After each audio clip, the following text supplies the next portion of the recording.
What is the best historical evidence I think this is a good question for the audience as a whole. What's the best historical evidence you can give for the Christian faith? The best I'm not a big fan of that word historical. So what I look at, remember, everything we work in cold cases, we're working, any crime you work, you're working an event in the past. We don't get to watch crimes in live time. We're not like scientists who work in a laboratory environment with crime. We are always examining events. I guess you could call them historical events, even if it's only 30 years ago or it's only 30 minutes ago.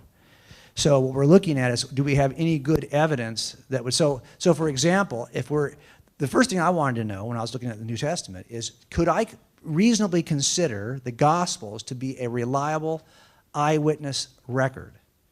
That's up for debate, and people will debate that for ages, okay? And I've written a ton about this in both my books and on the website. And what I try to argue is that I think we've got good reason to at least suggest that the authors of this account wanted it to be considered an eyewitness account.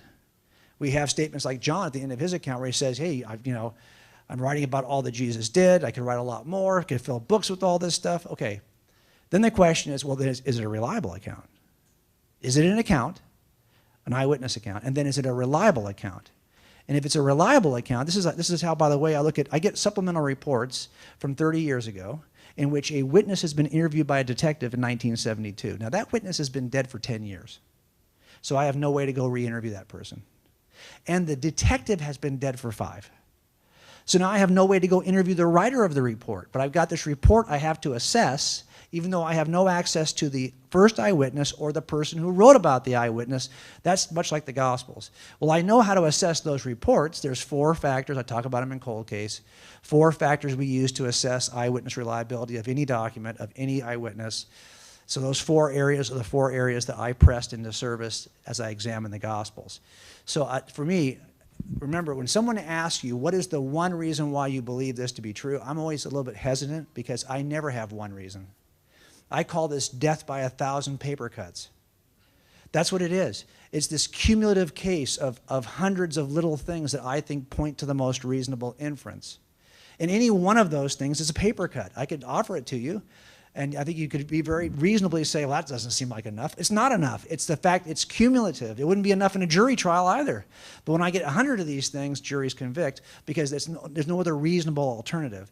And that's what I tried to do with Cold Case Christianity. That book is really about looking at the historical evidence for the reliability of the New Testament. I know it's not going to give you much. Now, one of the most fascinating things you talk about is the interconnectedness, unintentional interconnectedness of the Gospels. Explain how that works. This is really interesting. Yeah, let me just toss this out to you guys. Have you guys noticed how your Gospels don't match? They're not precise. Give you an example. How many women run to the tomb of Jesus on the first Sunday? How many women? Yell it out. 2? 3?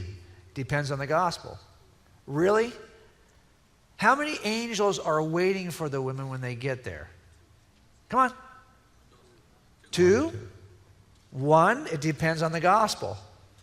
Where there's 2, there's always 1. That's true. How about this? How about this, though? Okay, smarty pants.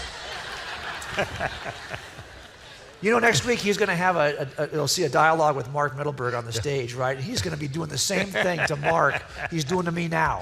Anyway, but think about, how about this, though? There's a sign over the cross of Jesus. I think it has 6 words, 5, 6 words. 4 Gospels record that sign. Do any of those Gospels agree with each other about what the sign says? No. And you trust those Gospels. You trust them as reliable eyewitness accounts when they have so many variants and disagreements between the Gospels. I've had professors challenge their students in college. And by the way, if you are in the age of 15 to 30, the culture sees you as low-hanging fruit. They really do, because they know in that age group, about 60 to 70% of you will walk away from the church in those years. Only a third will ever return. We are shrinking as a group, and it's happening in that demographic.